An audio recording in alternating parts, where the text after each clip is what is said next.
నమస్తే, welcome to Leo. మనతో ఉన్నారు పొలిటికల్ అనలిస్ట్ అప్సాని రాజేష్ గారు. సార్ నమస్తే. నమస్తే సార్, మనం చూసుకుంటే పర్కా మనీకి సంబంధించి ఏం జరిగింది అనేది కళ్ళకు కట్టినట్టుగా మనకి సీసీ ఫుటేజ్ కనిపించింది. దీనిపైన సిట్ విచారణ కూడా చెప్తున్నారు. వాస్తవానికి తిరుమల తిరుపతి దేవస్థానంపై ఇప్పటికే 2 సిట్లు, ఒకటి తిరుమల తిరుపతి సంబంధించిన లడ్డు గురించి, ఇప్పుడు పరకామణి గురించి.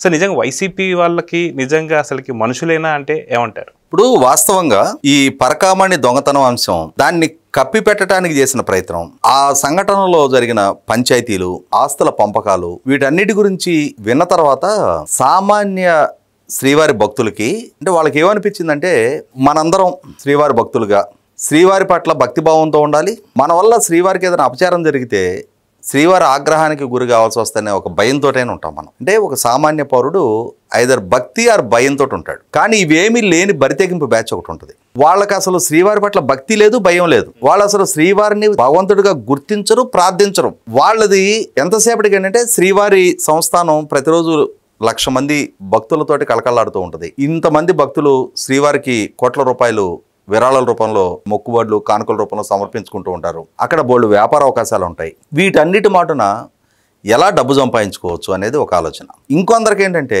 అరే ఇన్ని కోట్ల మందికి ఈయన ఆరాధ్య దైవం కదా, ఇక్కడ మనం అధికారిక హోదాల్లో ఉంటే ఈయన్ని దర్శించుకోవటానికి, ఆరాధించడానికి వచ్చే కోట్లాది మంది భక్తుల్లో చాలా మంది విఐపీలు, వివిఐపీలు, టాప్ మోస్ట్ పాలిటీషియన్స్, సుప్రీంకోర్టు జడ్జీలు, ఇటువంటి వాళ్ళందరూ వస్తుంటారు ఇక్కడికి. ఇక్కడ వాళ్ళకి ఫెసిలిటేటర్లుగా మనం ఉంటే ఇక్కడ ఏర్పడే పరిచయాల ద్వారా మనం ఫర్దర్గా మన పనులు చక్కబెట్టుకోవడానికి ఆస్కారం కలుగుద్ది అనే ఉద్దేశంతో ఆ ధార్మిక క్షేత్రాన్ని కేంద్ర బిందువుగా చేసుకొని వాళ్ళ స్వార్థపు పనులు నెరవేర్చుకోవడానికి అక్కడ మకాం వేశారు. అంటే ఓ సుప్రీంకోర్టు జడ్జి గారు వస్తాడు, ఆయన శ్రీవారి దర్శనం చేసుకొని అక్కడ ఆయన తన్మయత్వంతో నాకు ఇంతటి దర్శన భాగ్యం ఈ అధికారి కల్పించగలిగాడు కదా అని చెప్పని అతనికి రాచమర్యాదలు చేసి అతను కూర్చోబెట్టి ఆస్థాన మండపంలో వేదాశీర్వచనం చెప్పించి మంచిగా ప్రసాదం ఇచ్చి ఒక శ్రీవారి చిత్రపటాన్ని ఇచ్చారనుకో, ఆయన నా జన్మ ధన్యమైపోయింది కదా అని చెప్పని వీళ్ళ పట్ల ఒక కృతజ్ఞతా భావంతో ఉంటాడు. నాకు ఇంతగా ఫెసిలిటేట్ వీళ్ళు చేశారు కదా అని చెప్పని ఆటోమేటిక్ ఒక ఎమోషనల్ కనెక్టివిటీ ఏర్పడిపోద్ది. ఇక నెక్స్ట్ వీళ్ళ రాయబారాలు మొదలు పెడతారు. సార్ మా వాడితో కేసు ఉంది సార్, సార్ మా ప్రభుత్వానికి వ్యతిరేకంగా ఒక కేసు ఉంది సార్ అని చెప్పని వీళ్ళ బ్రోకర్ పనులు మొదలు పెడతారు. దానికి తిరుమల శ్రీవారి ఆలయ ప్రాంగణాన్ని ఒక అవకాశంగా మలుచుకున్నారు వీళ్ళు. దానిలో భాగంగానే ఎన్ని అరాచకాలు 5 సంవత్సరాల టెన్యూర్లో తిరుమల శ్రీవారిని దర్శించుకోవాలి అని చెప్పని ఆదుర్దాతోటి దర్శనం కోసం వచ్చి అక్కడ విఐపి బ్రేక్ దర్శనం టికెట్లో ఇంకోటో కావాలి అని చెప్పని అందరికీ ఫెసిలిటేట్ చేయడం సాధ్యం కాదు. అయినా సరే సామాన్య భక్తుల్లాగా ధర్మదర్శనం క్యూలో వెళ్ళటం కన్నా కొంచెం ప్రివిలేజ్డ్ భక్తుల్లాగా వెళ్ళగలిగే అవకాశం కోసం చాలా మంది ప్రయత్నం చేస్తుంటారు. ఆ ప్రయత్నం చేసే ప్రాసెస్లో డబ్బు ఖర్చు పెట్టడానికి కూడా వెనకాడరు. జస్ట్ లైక్ ఇప్పుడు నువ్వు ఒక సినిమా థియేటర్కి వెళ్ళావు, క్యూలో నిలబడి టికెట్ తెచ్చుకోవడానికి అప్పటికప్పుడు నీ కారు దగ్గరనే గేట్ దగ్గర ఎవడో బ్లాక్లో అమ్మితే డబ్బులు నీ దగ్గర ఉండి విసిరేసి కొనుక్కునే దానికి మధ్య వ్యత్యాసం లేదు. సేమ్ ఇది కూడా అంతే. సామాన్య భక్తులు పాదయాత్ర ద్వారా మెట్ల మార్గం గుండా చేరి 23 గంటలు 26 గంటలు ఇట్లా వెయిట్ చేసి వాళ్ళకి దొరికే లిప్తపాటు దర్శనం కోసం వాళ్ళు ప్రయత్నం చేసుకుంటూ ఉంటారు. డబ్బులు ఉన్నాయి, హోదా ఉంది, వాటిని అడ్డం పెట్టుకొని అయితే రాజకీయపు పరపతి లేదు అని అంటే డబ్బు చిమ్మి ఒక అరగంటలోనో గంటలోనో దర్శనం చేసేసుకొని ఇటువంటి ప్రివిలేజ్డ్ వాళ్ళని టార్గెట్గా చేసుకొని ఈ దర్శనాలు కలిపియటం ఒక పెద్ద మాఫియాగా నడిపించారు. ఇప్పుడు బయటపడింది మరీ దారుణం. రవికుమార్ అని చెప్పని అతను పరకామణి లెక్కింపులో విదేశీ కరెన్సీ లెక్కించే విభాగం అతుంది. ఓకే. ఇప్పుడు మామూలుగా ఏమవుతుందంటే, ప్రపంచవ్యాప్తంగా ఉన్న శ్రీవారి భక్తులందరూ శ్రీవారి దర్శనానికి వస్తారు కాబట్టి ఈ విదేశాల నుంచి వచ్చిన భక్తులు ఆయా దేశాల కరెన్సీ హుండీలో వేస్తూ ఉంటారు. ఈ హుండీ పరకామణి అంటారు. ఈ లెక్కింపు సందర్భంగా ఈ విదేశీ కరెన్సీని, స్వదేశీ కరెన్సీని మొత్తం మిగిలిన సభ్యులు లెక్కించి బండిల్ చేసి ఆ ఇన్ఛార్జీలకు అప్పచెప్తుంటే, ఈ విదేశీ కరెన్సీని ఒక కన్సర్న్ ఇన్ఛార్జ్ కూడా అప్పచెప్తారు. ఆ బాధ్యత ఈ రవికుమార్ది. సో ఆ హుండీలో ఆ రోజు వచ్చిన డాలర్లు అతని చేతికి వస్తుంటాయి. వీడేం చేశాడు, వాడి శరీరంలోనే ఒక అరలాగా గుట్టించుకున్నాడంట. ఆపరేషన్ చేయించుకొని ఒక సంచిలాగా పెట్టించుకొని ఈ విదేశీ కరెన్సీని దాంట్లో నెట్టేయటం మొదలుపెట్టాడు ప్రతిరోజు. అట్లా చాలా షార్ట్ స్పాన్ లో ఇప్పుడు ఈ దొంగతనం జరిగిన రోజు సీసీ కెమెరాలో పట్టుబడ్డ వరకే ఆ రోజు ఒక్కొక్క నోటు $100 నోట్లు 112 నోట్లు నెట్టేశాడంట బాబు.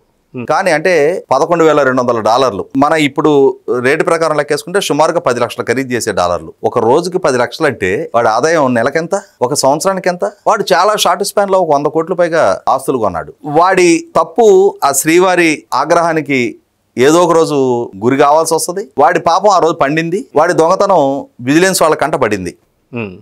విజిలెన్స్ వాళ్ళు నిజాయితీగా వాడి దొంగతనాన్ని బయటపెట్టారు, వాడిని పట్టుకున్నారు, వాడిని సెర్చ్ చేసి వాడి దగ్గర నుంచి ఆ దొంగ సొమ్ము రికవర్ చేసుకున్న దగ్గర నుంచి అసలు ప్రహసనం మొదలుపెట్టారు. ఆ vigilance assistant vigilance officer Satish Kumar అనే అతను ఫిర్యాదు చేశాడు పోలీస్ స్టేషన్లో. ఇక్కడ మనం ఒక దొంగను పట్టుకున్నాం, మనం రెడ్ హ్యాండెడ్గా పట్టుకున్నాం. ఆ పట్టుబడ్డ సొమ్ము అతని చేతిలో ఉంది. పోలీసులు ఏం చేయాలి? ఇమ్మీడియట్ గా అరెస్ట్ చేసి రిమాండ్కి పంపాలి. ఇక్కడ ఏం చేశారు పోలీసులు? వాడేదో పెద్ద మనిషిలాగా 41A నోటీస్ ఇచ్చి పంపించారు. అసలు ఎలా సాధ్యం? దొంగతనంలో రెడ్ హ్యాండెడ్ గా సొమ్ముతో పాటు పట్టుబడ్డ వాటికి 41A నోటీస్ ఇటు ఏంటి? పైగా వాడు శ్రీవారి భక్తులు భక్తిభావంతో సమర్పించిన కానుకలను కొట్టేశాడు. వాడి ఉద్యోగ విధులలో తప్పు చేశాడు. వాడికి 41A నోటీస్ ఇచ్చి పంపించారు. పంపించిన తర్వాత వీడి మీద ఇక ఈ పాలక మండలి వాళ్ళు, పోలీసులు అందరూ పడ్డారు. వీడు ఎన్నాళ్ళ నుంచి చేస్తున్నాడు, ఎంత సంపాదించాడు, ఏ ఆస్తులు కొన్నాడు అని చెప్పని. ఇక అక్కడ బట్టిప్రోలు పంచాయతీ చేశారండి. నీ మీద కేసు పెడితే మొత్తం లోపలికి వెళ్ళిపోతావు, కాబట్టి నీ ఆస్తులు నువ్వు కొన్ని స్వామివారికి కొట్టేసిన దానికి పరిహారంగా ఇచ్చినట్టుగా ఇయ్యి, మిగిలిన మాకు ఇచ్చేసేయి. ఇవాళ అతను కూడా జరిగిన దొంగతనం దృష్ట్యా, దొంగతనం బయటపడ్డ దృష్ట్యా ఎంతో కొంత రిలీజ్ అయ్యి వీళ్ళకి సహకరించబట్టి సరిపోయింది. కానీ నేను ₹1 అయినాయా, నేను దొంగతనం చేశా, దొరికా, కేసు పెట్టుకోండి నా మీద, జైలుకి వెళ్తా అని ఉంటే ఈ ఆస్తులకు రాయాల్సిన పని లేదు. అవును సార్. ఏది ఉంటే నేను కోర్టులో చూసుకుంటా. నేను అక్రమంగా సంపాదించానా, సక్రమంగా సంపాదించానా, ఆస్తులు కొనడానికి సోర్స్ ఏంటనేది నేను న్యాయస్థానం దృష్టికి తెచ్చుకుంటా. మీకు నేను ఇవ్వాల్సిన అవసరం లేదంటే ఏం చేస్తారు? వాళ్ళ పేరు మీద డాక్యుమెంట్ అయిపోయి ఉన్నాయి. అతను సహకరించకపోతే వీళ్ళకి రావు. అతన్ని భయపెట్టో, నీ కుటుంబాన్ని చంపేస్తా ఉన్నారో, నీ పిల్లల్ని చంపేస్తా ఉన్నారో ఏదో చేశారు. చేయబట్టి అతను సరెండర్ అయ్యి స్వామివారికి ఒక తిరుపతి రూరల్ మండలానికి సంబంధించి డాక్యుమెంట్ నెంబర్ 2563/2023 ఒకటి, 2569, 2570, 71, 72 5 డాక్యుమెంట్లు తిరుపతి రూరల్ మండలానికి సంబంధించి. అలాగే చెన్నైలో టీ నగర్లో ఒక డాక్యుమెంటు, నీలంగరైలో ఒక డాక్యుమెంటు, మొత్తం 7 డాక్యుమెంట్లు శ్రీవారికి రిజిస్టర్ గిఫ్ట్ డీడీ చేయించారు. ఇవి కాక ఈ ముఠ ఇంకా చాలా ఆస్తులు కొట్టేశారు. ఇవన్నీ ఇప్పుడు వెలుగులోకి వచ్చినాయి. ఆ రోజు ఎవరైతే అంటే ఇక్కడ ఏం జరిగింది?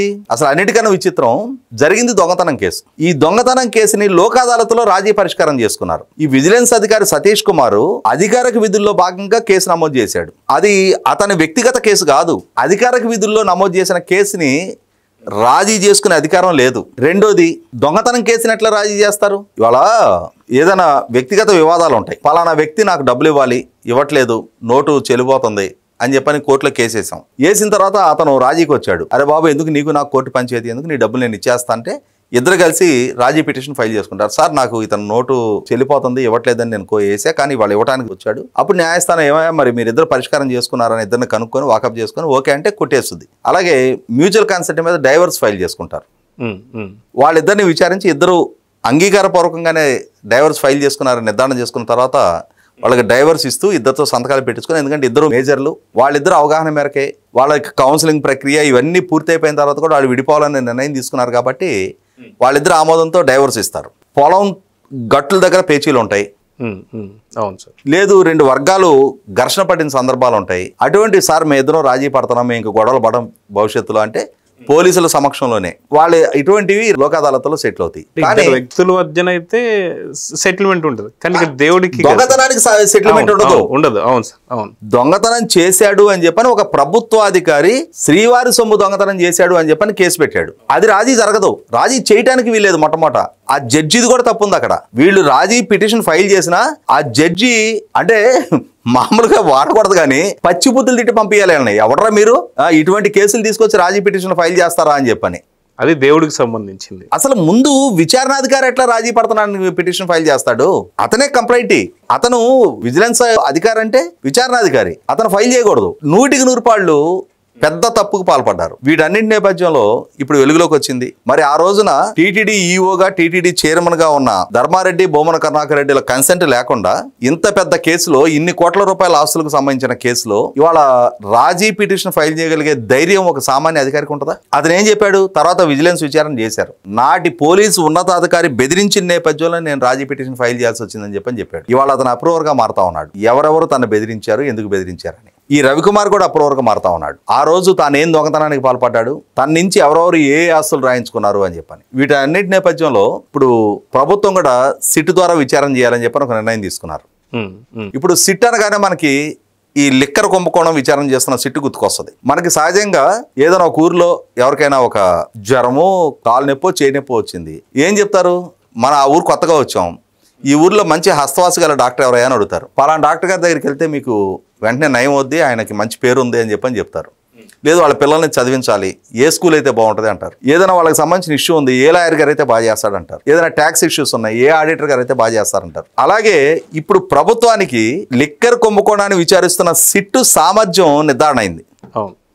ఎంత వేగంగా, ఎంత సమర్థంగా, ఎంత పారదర్శకంగా విచారణ జరుగుతుందని చెప్పి చూసిన తర్వాత ఇప్పుడు ఈ మద్యం కుంభకోణం కేసు కొలికి రావడం మొదలుపెట్టిన తర్వాత ఇప్పుడు ఈ సిట్కి పూర్తి డిమాండ్ పెరిగిపోయింది. ఈ సిట్కి గనక అప్పచెప్తే ఎవడెవడు ఏ కలుగుల్లో దాక్కున్నా సరే జుట్టు పట్టుకొని బయటకి ఈడ్చుకొచ్చే సామర్థ్యం వీళ్ళకుంది అని చెప్పి నిర్ధారణ అయింది. ఎక్స్పర్టైజ్, వాళ్ళకున్న నైపుణ్యం, అనుభవం, అన్నిటికన్నా ముఖ్యంగా సత్య శోధన పట్ల వాళ్ళకున్న చిత్తశుద్ధి, అంకిత భావం, వీటన్నిటి నేపథ్యంలో ఇప్పుడు సిట్ ద్వారా విచారణ చేయించాలని చెప్పని ప్రభుత్వం నిర్ణయం తీసుకోవటం 100కి 100 ఆనాడు ఎవరెవరు దేనికి ప్రలోభపడి ఏ ఆస్తులు రాయించుకున్నారు, ఎవరెవరు ఈ మొత్తం మంత్రాంగాన్ని నడిపిన దాంట్లో కీలక వ్యక్తులు ఉన్నారనేది ఎన్నాళ్ళలో పట్టదు. ఖచ్చితంగా మొన్న రీసెంట్ గా హైకోర్టు ధర్మాసనం 1 నెల రోజుల్లోగా మరుసటి విచారణ నాటికి ఈ కేసుకు సంబంధించిన పూర్తి వివరాలు మాకు ఒక సీల్డ్ కవర్ లో తెలియజేయమని చెప్పినట్టుగానే ప్రభుత్వం కూడా ఇప్పుడు సిట్టును నియమించడం ద్వారా అసలు సిసలు దొంగతనాన్ని, స్వామివారి సొత్తును కొట్టేయాలని చూసిన దొంగల్ని సమాజం ముందు, స్వామివారి ముందు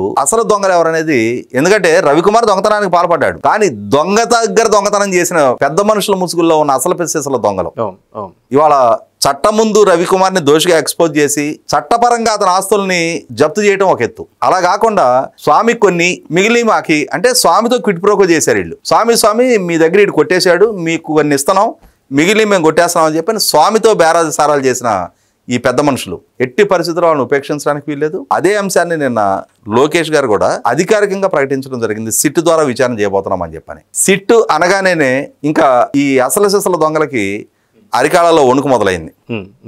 సో చూద్దాం సార్, ఖచ్చితంగా ఏదైతే పరకామణిలో జరిగింది కావచ్చు, మిగతా అంశాలు ఎవరైతే పాత్రదారులు, సూత్రధారులు అందరూ కూడా పట్టుబడబోతున్నారు, సిట్ అనగానే నిజంగా గజగజ వణుకుతున్నారు. సో చూద్దాం సార్ ఏం జరగబోతుంది. నమస్తే.